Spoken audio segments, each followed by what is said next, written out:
Welcome to this technical guide on the ASUS N7400P. We are Kelatos Informatica, specialists in technical repair. We collect your device from your doorstep, carry out a free diagnosis, and send you a quote before any repair.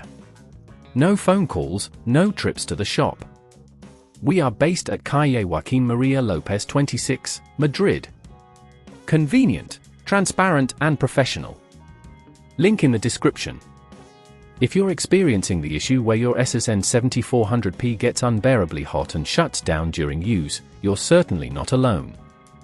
This common problem can occur due to dust accumulation in the vents, a failing cooling fan, or thermal paste degradation. If left unattended, it can lead to permanent damage to your device's internal components. Today, we'll help you address this issue effectively.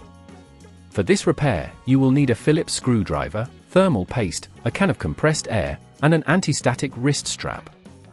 Make sure you have a clean workspace to avoid losing any small parts during the process. First, to open your ASUS N7400P safely, ensure the device is powered off and unplugged. Use the Phillips screwdriver to remove the screws from the back panel.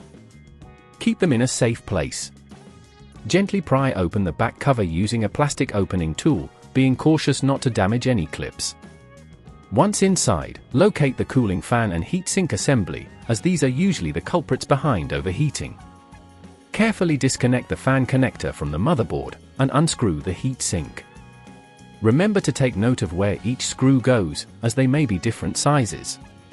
If at this point you feel it's getting too tricky, remember that at Kelatos we collect your device from your door and return it fully repaired. After removing the heatsink, clean off the old thermal paste using isopropyl alcohol and a lint-free cloth.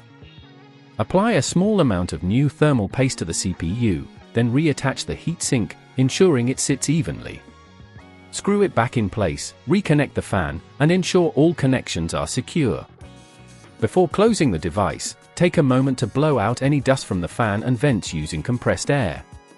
Once everything is reassembled, replace the back cover and secure it with the screws you removed earlier.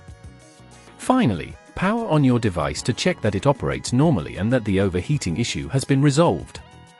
To prevent this problem from happening again, regularly clean your device's vents and consider using a cooling pad during intensive tasks. It's also wise to monitor the device's temperature while in use. If you'd rather not risk damaging your device, at Kelatos we collect, repair and deliver back to your door anywhere in the UK. Link in the description.